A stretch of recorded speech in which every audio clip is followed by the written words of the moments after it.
This will be a short video explaining how to put these little plugs or bullets into the shaft here.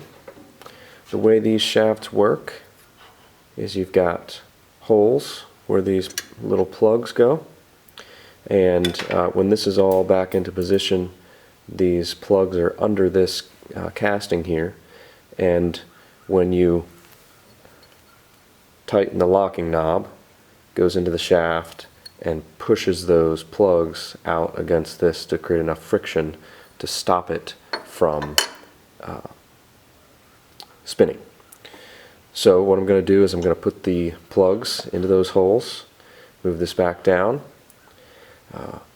get this all back in place with the tapered pin, and then I'll give it a test. What I like to do is put this in and make sure I can't turn this either way, and that way I know it's working before I put everything back together and have something go wrong. So that's basically the process. It's pretty simple.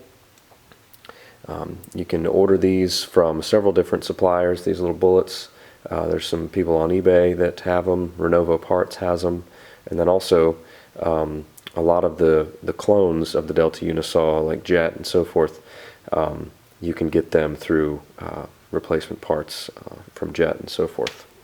So should be able to put this one back together that way, and then I've got this one doing the same thing. You can also see I've got the arbors all set. Bearings are ready to go on the arbors. So going to have these all reassembled pretty quickly.